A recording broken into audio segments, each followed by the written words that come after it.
este, no sé, incluso abrumados, preocupados. Creo que eso sucede, es muy común. Incluso esta semana, creo que ha sido, bueno, para mí ha sido una semana pesada. A lo mejor dirán unos, no, pues no sabes lo que es sufrir. Pero creo que ha sido como un poquito estresante. Me he sentido preocupado por un sinfín de cosas. Mi mamá llegó apenas. Entonces estamos buscando un lugar para que ella se quede. Pepe me dice que se va a Estados Unidos, por eso no está aquí. Me dice, te toca predicar. Y ella es como, ay, va.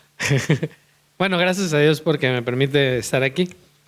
Em, de pronto pues abrimos un negocio y hay que estar pensando en las cuentas, si llegan pacientes, si no llegan. Entonces uno se pone nervioso porque invirtió dinero y si sale mal, mi esposa me... Tengo que darle cuenta a mi esposa. Pero incluso tenemos un amigo, Samuel Piña, lo conocen, está en el hospital ahorita, tuvo una recaída, tiene cáncer en el cerebro, tiene 37 años, tiene Piña, ¿no? Tiene 37 años. Entonces creo que han sido semanas, al menos esta semana ha sido difícil. He visto situaciones difíciles con mis amigos. He platicado con otros amigos, con Hugo estoy platicando también.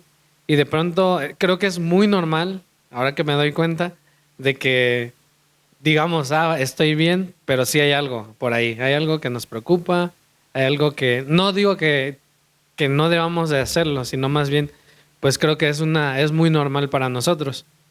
Este, nada más así rápido, quiero ver si quieren levantar la mano, si no, no pasa nada. Que levante la mano alguien que esta semana se sintió preocupado, estresado o retado en algún aspecto de su vida. Los que no, pues gracias a Dios, ¿no? O sea, tal vez no, o sea, tal vez no pasó. Y si no pasó, prepárense porque en cualquier momento sale algo.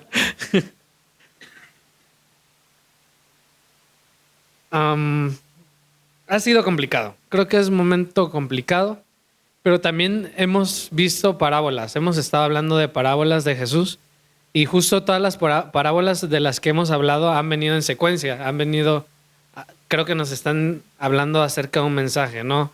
Hablamos de la parábola del sembrador, del trigo y la cizaña, de la semilla de mostaza, la, también Pepe la pasada fue de la levadura. Entonces como que Jesús va separando, empieza a decir, estas son las personas que pertenecen al reino, estas son las personas que no. Y creo que para las personas que él está, si recuerdan también Pepe ha insistido mucho en que las parábolas tenían un fin.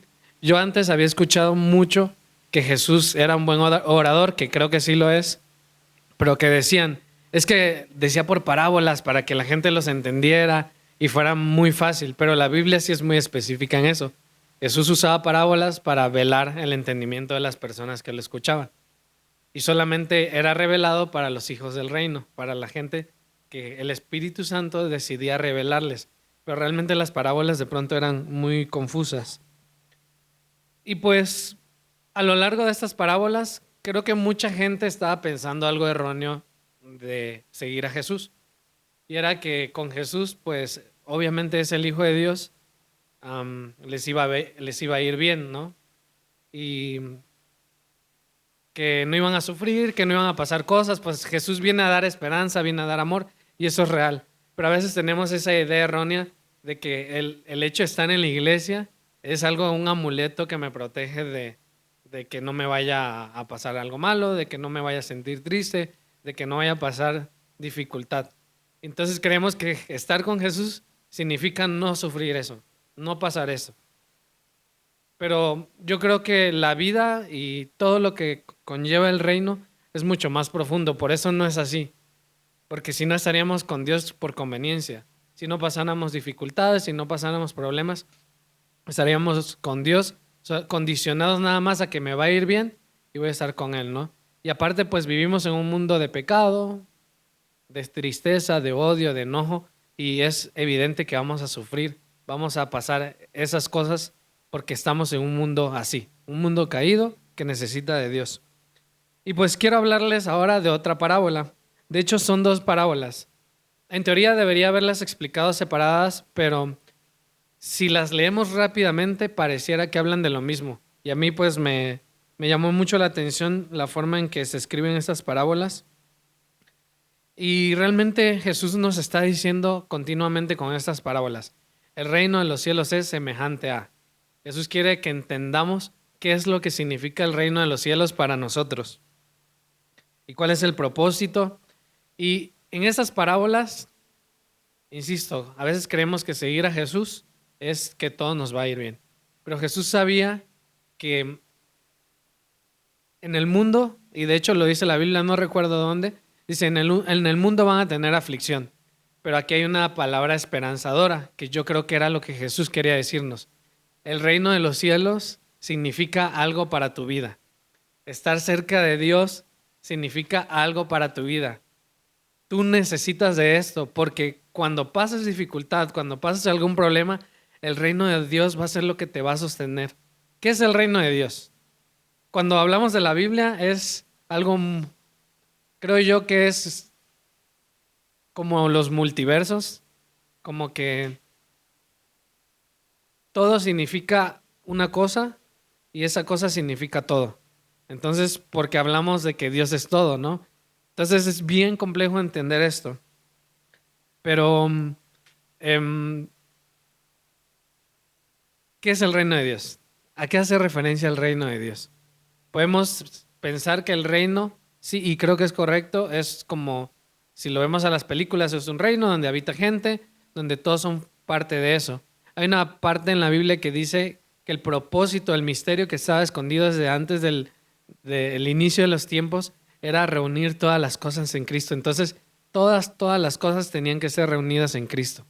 Entonces, cuando yo hablo del reino de Dios, cuando hablamos del reino de Dios, podemos entender que es todo lo que vemos, todo lo que somos, la iglesia, todo lo que podemos contemplar en el universo, todo, incluso lo que no podemos contemplar, eso es el reino de Dios. Pero a su vez, el reino de Dios significa una sola persona que es Cristo. Y se los decía constantemente a los discípulos, el reino de Dios ha bajado, el reino de Dios ha venido aquí. Y estaba diciendo, yo, Cristo, he venido aquí. Entonces vamos a pasar a las parábolas que siguen, que habla, es la parábola del tesoro escondido y la perla del gran valor. Quiero que analicemos estas dos parábolas y de hecho al final voy a agregar otra. Nos revelan, yo creo, lo importante que es hoy, en tu día de dificultad, que es hoy cuando te has sentido afligido, cuando no sabes qué hacer, cuando de pronto te sientes menos, qué es lo que significa el reino de Dios para tu vida. Y esto, créanme, que no solo aplica para nosotros que ya estamos grandes, para gente que ya está afrontando estos problemas, sino que para los niños, yo aquí veo un par de niños,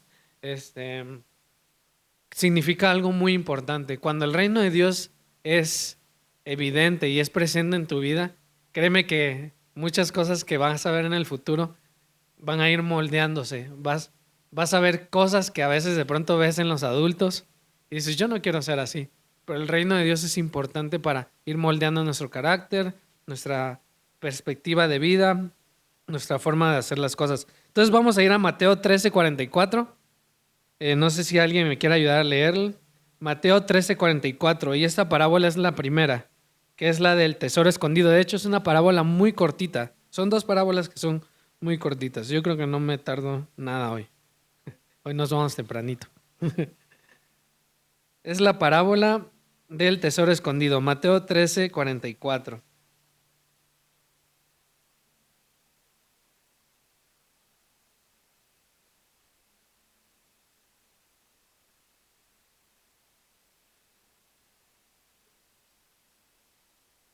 Ok.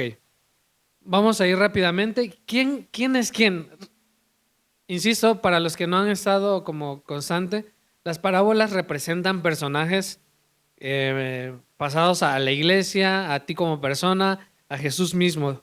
¿Quién? Dice, el reino de los cielos es semejante a un tesoro escondido que un hombre en el campo, que un hombre, bueno, aquí lo tengo para que, que un hombre que al encontrarlo un hombre lo vuelve a esconder y de alegría por ello va, vende todo lo que tiene y compra aquel campo. ¿Quién es quién en este relato? ¿Alguien tiene una idea?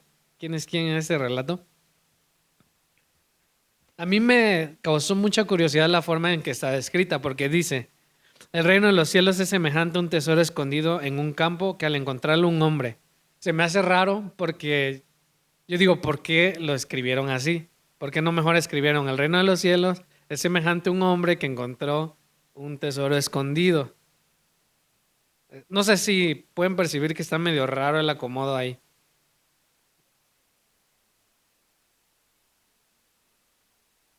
Ujú.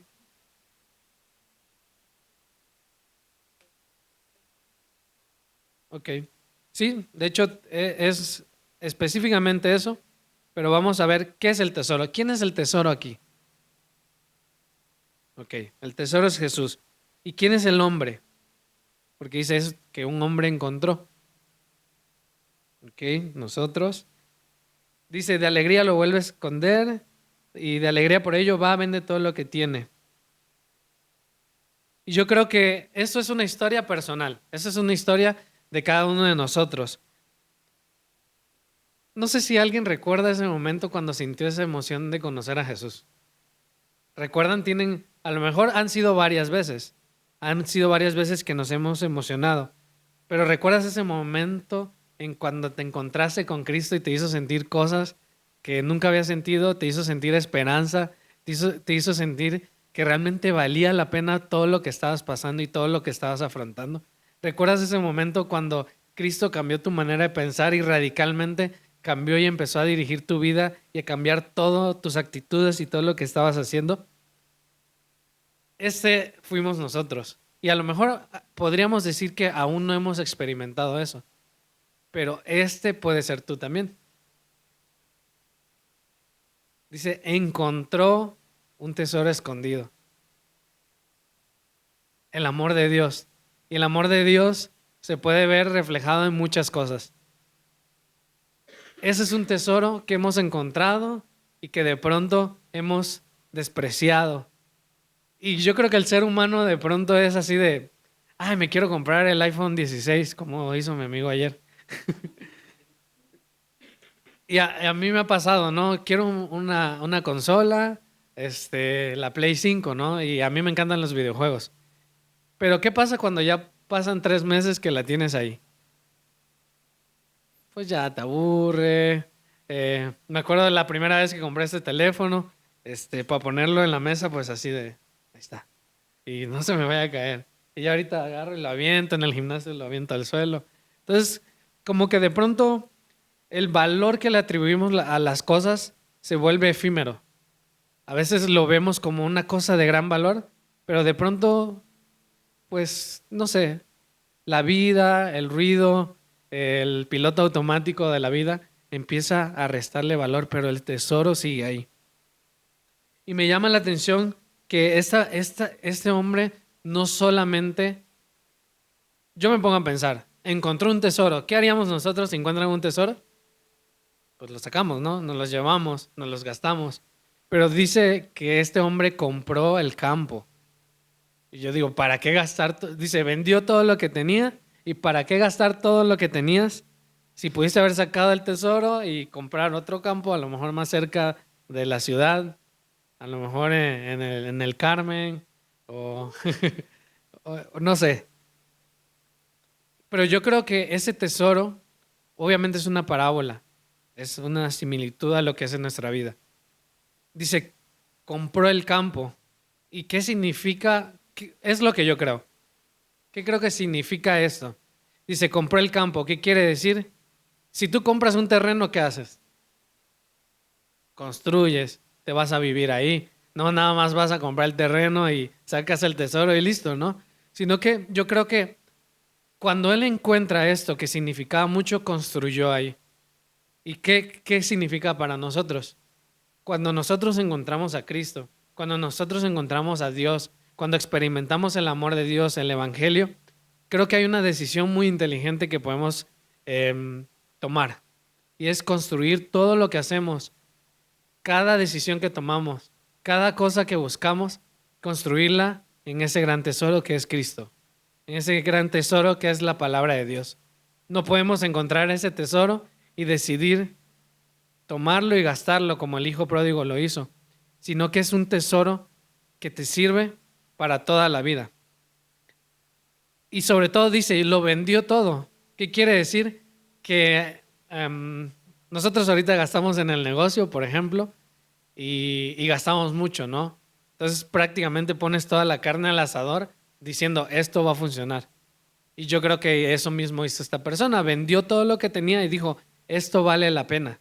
Y es que a veces necesitamos como despreciar todo lo que tenemos, y me refiero a que todo lo demás, todo lo que no es Dios, todo lo que no es Cristo, es lo material, tiene un valor mucho más bajo.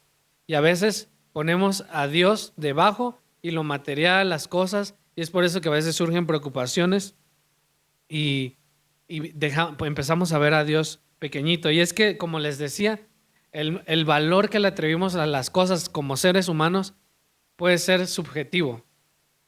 Incluso a lo mejor yo tengo un carro muy bonito y pasé muchas experiencias bonitas, a lo mejor fue en el que llevaba a mi novia y así, no sé, una historia, lo que quieras, ¿no?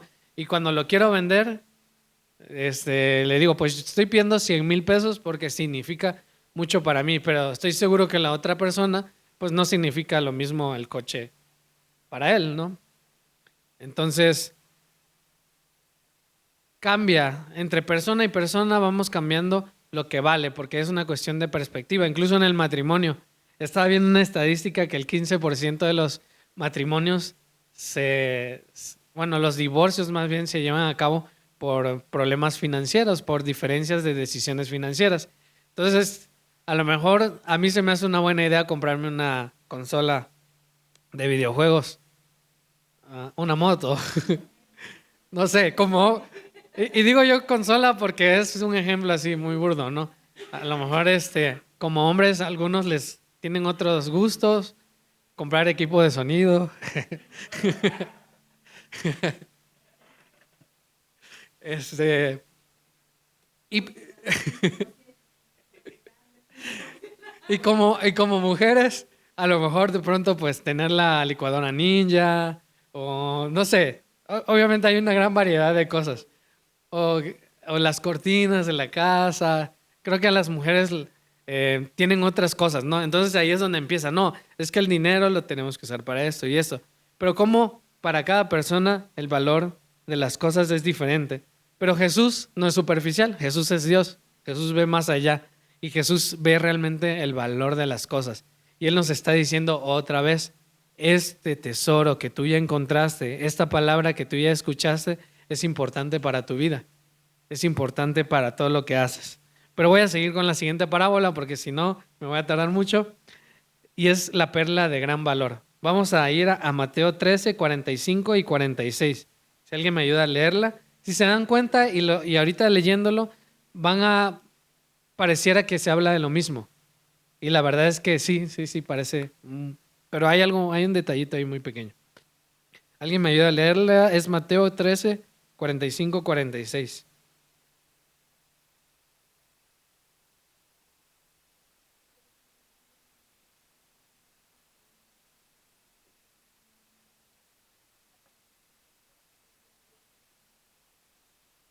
Ok. ¿Alguien puede detectar así una diferencia ahorita rápidamente? Digo, no importa que estemos mal, no pasa nada. O sea, estas parábolas incluso Jesús ni siquiera las explicó. Son parábolas que costaban un poco entenderla, ¿no?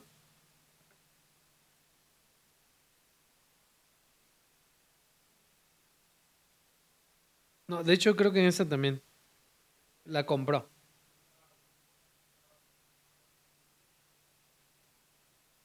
Ok, eso es muy interesante. No era parte de lo que iba a decir, pero creo que es una parte muy interesante de esto que reafirma el siguiente punto. Em, ¿Algo más? ¿Alguna diferencia?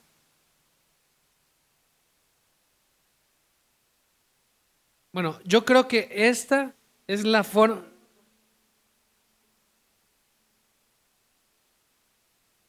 Ajá, esa es otra diferencia, tal vez. A lo mejor haya ahí otro análisis más profundo. Pero al punto que quiero ir es que tal vez esta hubiera sido la forma en que me hubiera gustado que escribieran la pasada. Porque dice, el reino de los cielos también es semejante a un mercader que busca perlas finas.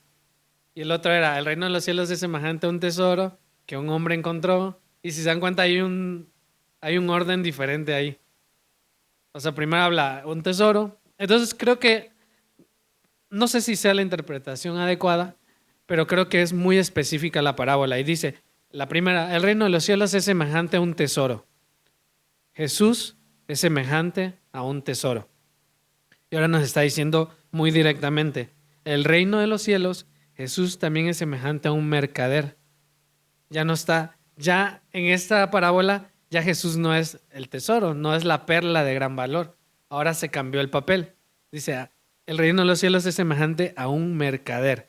Ahora Jesús ya no es el que encontró el tesoro, más bien Jesús es, perdón, ahora Jesús no es el tesoro, ahora Jesús es el mercader, ¿no? No es el hombre, sino el mercader, que busca perlas finas y al encontrar una perla de gran valor, fue y vendió todo lo que tenía.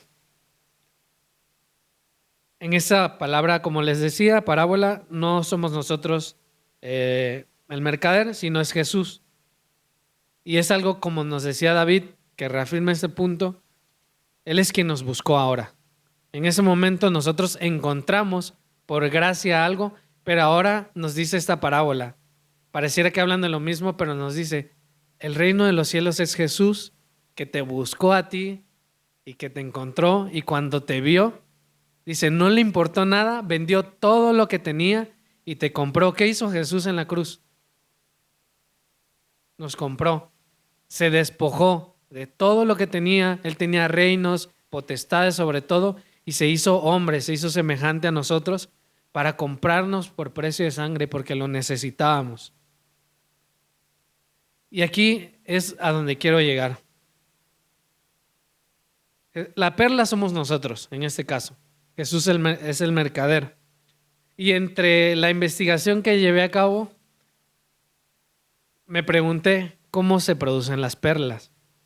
Para mí esto es como de las cosas más importantes de lo que estamos viendo aquí. Las perlas, así a grandes rasgos, se producen por medio de un molusco. El molusco está dentro de una concha. La piel del molusco es muy delgadita, muy sensible, muy finita. Por eso es que está recubierta de algo que lo protege muy fuerte. Pero por dentro el molusco, su esencia es muy, muy débil, muy sencilla, ¿no?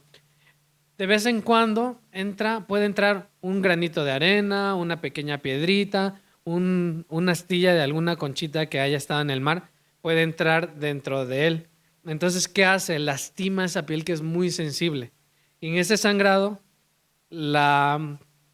muchas mujeres se van a acordar de esto, este, eh, produce algo que se llama nácar. Obviamente han comprado una crema de concha nácar, ¿no? ¿Qué hace la nácar en esta piedrita? Empieza a protegerse y empieza a recubrirla, capa tras capa.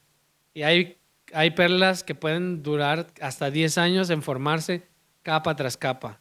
Esta nácar lo que su fin específico es poder recubrir y proteger a la perla de esa piedra, de esa astilla que la está lastimando. De la misma manera, creo que Jesús ha tomado nuestro dolor. Empezaba yo diciendo, nos hemos sentido tristes, nos hemos sentido afligidos. Creo que esto nos da esperanza de saber algo muy importante. Y ahí es a donde quiero llegar. Ese es el punto a donde quiero llegar. El dolor, el sufrimiento, todo lo que estás pasando, todas esas pruebas, todas esas angustias tienen un propósito.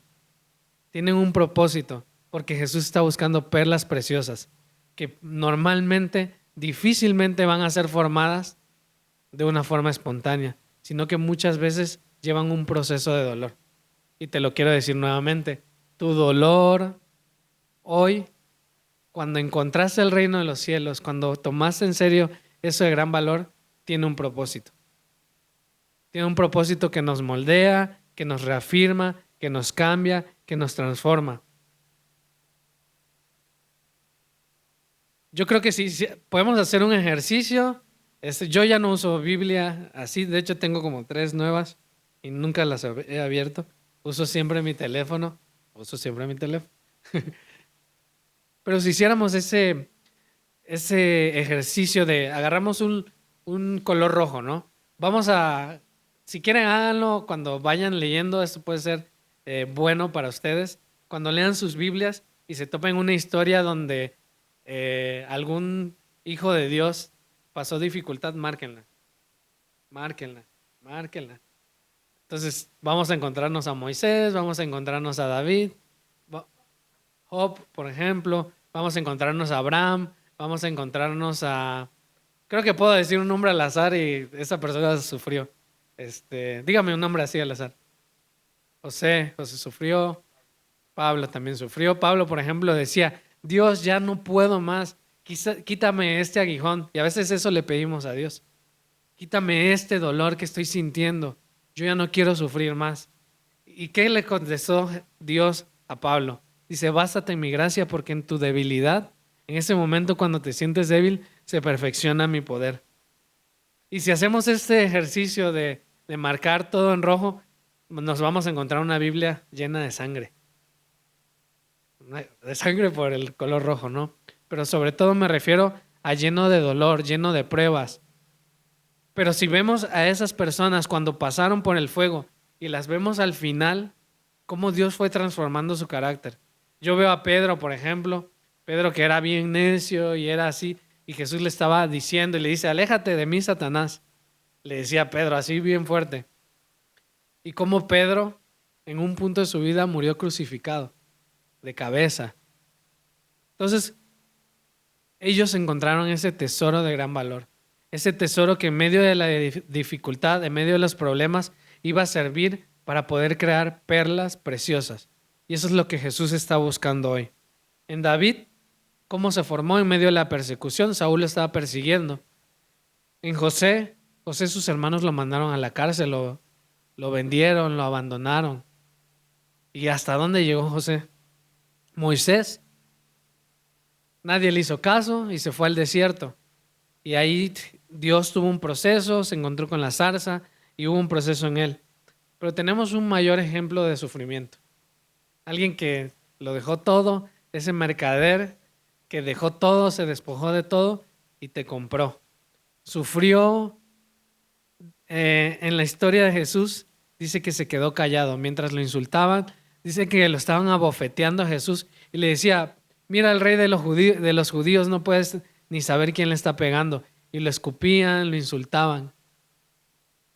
Él sufrió, pero cómo ese sufrimiento, ese proceso de cargar la cruz, de ser clavado, cómo convirtió un lugar que era de tortura en algo de esperanza. Ahorita cuando vemos la cruz, ¿qué significa para nosotros? Significa amor, significa redención, significa un cambio, significa todo lo que podemos tener. Y ese es el tesoro escondido, que a veces para muchos no es. Yo creo que hemos intentado hablarle a nuestros amigos y hay gente que de plano te va a decir que no. Y ese tesoro está escondido, pero tú ya lo encontraste. Vamos a hablar de ese tesoro, vamos a alegrarnos de eso. Pero ¿qué hacemos con ese tesoro para nuestra vida? En cuanto nosotros hagamos algo con ese tesoro, todo ese dolor, todo ese sufrimiento va a servir para crear perlas, para que nuestro corazón produzca perlas preciosas.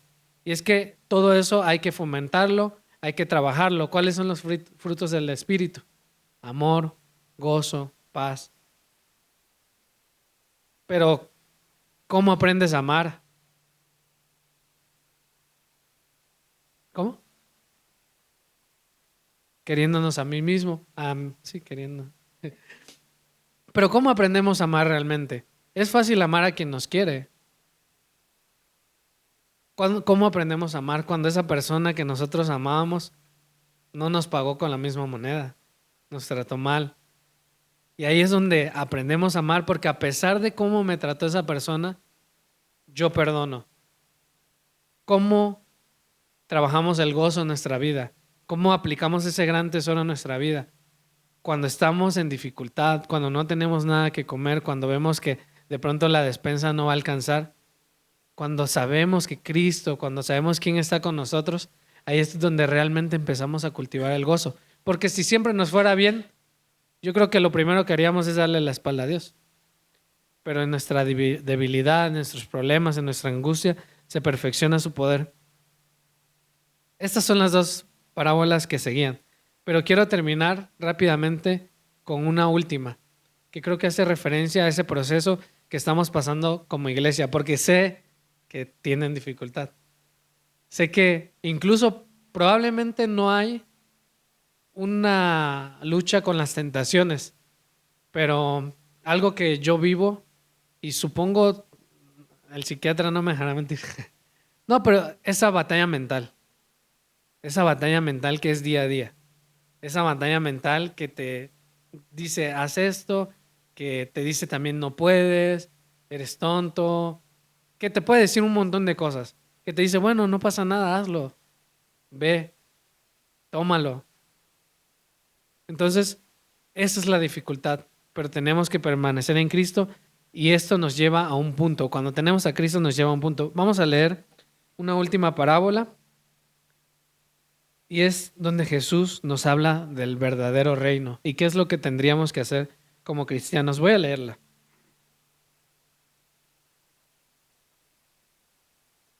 Y es que creo que Dios continuamente está moldeándonos y está tratando de hacernos como Él. Y a veces ese proceso puede ser doloroso. No porque Dios quiera que sufras, no porque Dios sea malo, sino porque vivimos en un lugar, en un mundo caído, en un mundo difícil.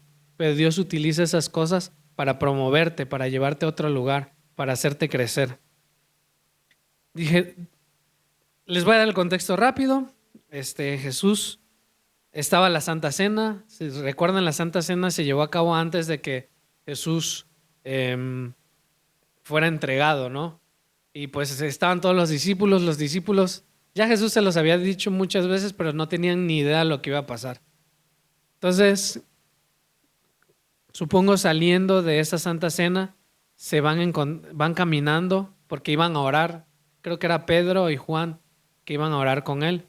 Y supongo iban recorriendo los campos y había muchos viñedos en medio de la noche porque Jesús ya no podía salir en el día porque ya lo estaban buscando para matarlo. Y Jesús sabía que sus discípulos en un futuro iban a pasar dificultades. Jesús se iba a ir y le tocaba a los discípulos hacer algo. Y Jesús sabía, a estos cuates le va a estar duro, ¿no? Y Jesús tenía una palabra de ánimo para ellos. Jesús les estaba diciendo, vamos a ir perdón, no les dije. A ver, permítanme. Ay, ya lo perdí.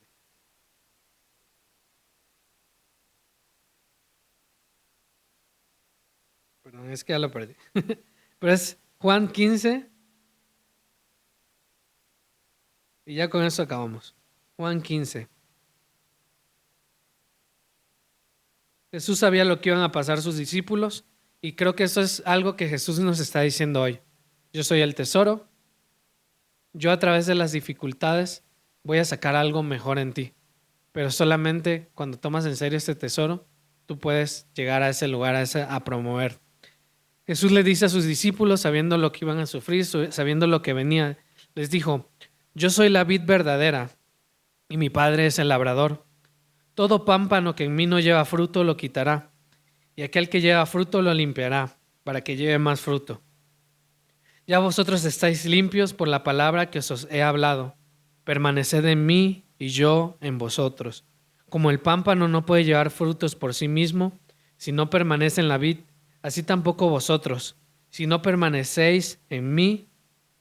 Yo soy la vid, vosotros los pámpanos. El que permanece en mí y yo en él, éste lleva mucho fruto, porque separados de mí nada podéis hacer.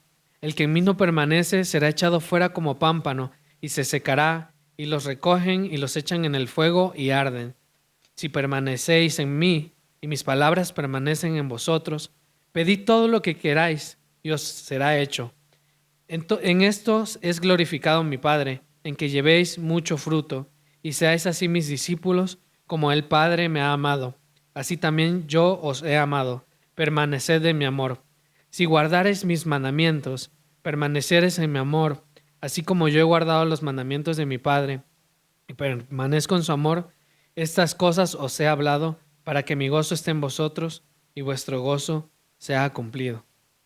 Entonces yo creo que aquí vemos a Jesús un poco, más bien vemos a un Dios un poco obsesionado por los frutos, un poco obsesionado porque llevemos nosotros algo, un resultado, que no nos quedemos.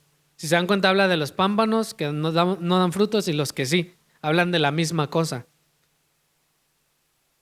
Entonces, el punto es aquí que muchas veces Dios funciona como el labrador. Las que les gustan las plantas, no me dejarán mentir, que a veces de pronto hay que cortar, hay que quitar ese residuo. ¿Por qué? Porque muchas veces en las épocas donde las raíces obtienen más fruto, necesitas quitarle esa carga que tiene afuera para que las raíces se hagan más profundas. Entonces, cuando llegue el momento indicado, las raíces van a obtener mayores beneficios de la tierra, minerales, todo lo demás, y la planta va a hacer fruto. Entonces, lo curioso es que aquí el labrador usa las mismas tijeras para cortar lo que no sirve y echarlo al fuego. Pero también usa esas mismas tijeras para podar. Dice, yo voy a podar los pámpanos. Y dicen, está bien, pues la gente que no da fruto, la gente que no hace las cosas bien, pues es justo de que échenles tijera y sáquenlos, ¿no? A veces muy religiosos nosotros pensamos, no, pues échenlos al lago de fuego. Pero a veces decimos, ¿por qué yo si yo estoy contigo, Dios? ¿Por qué a mí también me toca esa poda? ¿Por qué a mí también me toca pasar por ese momento de dolor? Y la parábola es muy clara, porque quiero que des frutos. Quiero que en mí te fortalezcas. Dios como labrador corta lo que no da fruto y lo que sí. Todo. Creo que ambas acciones pueden doler, como les mencionaba, pero tienen propósitos diferentes. La acción es la misma, propósitos diferentes. Dios nos moldea para que demos mucho fruto. Tal vez hoy en tu vida estás experimentando una poda. Suena raro, pero estás experimentando esa parte de dolor. Puedo ver a mi mamá específicamente y a lo mejor no sé si se sienta triste o qué, pero el hecho de venirse de Tabasco, ¿cuántos años viviste en Tabasco? 60 años. No es fácil salir de un lugar donde construiste todo y llegaste a un lugar nuevo. Gloria también estuvo trabajando 15 años en el laboratorio, 16. No me imagino cuántas cosas no viviste y lo difícil que fue para ti salir de ahí. Entonces, no lo vemos así, pero todos estamos experimentando ese momento incómodo donde Dios nos está sacando de la zona de confort. Pero aquí hay una pregunta específicamente para ti. Ese tesoro del que ya has escuchado, ¿qué significa para ti? ¿Qué significa el reino para ti? Significa transformación, es un lugar donde vas a poner todo, donde vas a poner tu casa, tus propósitos, tu visión, tu futuro. El reino de Dios está transformando tu vida, tu entorno, tu dolor en gozo, tu odio en amor. Jesús pagó el precio más alto por nosotros. No hay nada que Jesús no haya hecho que nos haya dicho, que no haya enseñado él antes. Él quiere, yo creo, y lo creo totalmente, que a través de ese dolor podamos crear, nuestro corazón pueda producir piedras preciosas, que a través de esas heridas, a través de esas cicatrices, Dios nos está formando, pero para que seamos testimonios vivos de lo que Dios hace con el dolor, de lo que Dios hace con la vida de las personas que entregan todo, que ponen todo en manos de Él. Ese es el tesoro de gran valor. Y esto significa algo muy importante para tu vida, sea la edad que tengas. Sea la edad que tengas.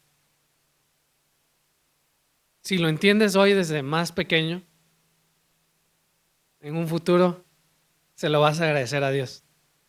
Porque tú escuchaste ese gran tesoro y fue revelado hoy para ti. Vamos a ponernos de pie. Me gustaría terminar con algo para mí, siento que muy valioso. Como les decía, esto del reino de los cielos significa una cosa, pero a la vez significa todo. Jesús se tiene que ver reflejado a través de mí, pero también Jesús significa la iglesia. Entonces también este es un reto que tenemos como iglesia, porque como iglesia representamos a Jesús. Jesús es el labrador. Entonces nosotros tenemos que formar parte de esos procesos. Yo te invito, si no has llegado tanto a esta iglesia, si eres nuevo, que puedas venir a refugiarte aquí, que puedas encontrar ese lugar donde ayudamos a que esas pruebas difíciles se hagan más fáciles. Quiero que te acerques a una persona que tengas cerca y que podamos tomar ese desafío en serio.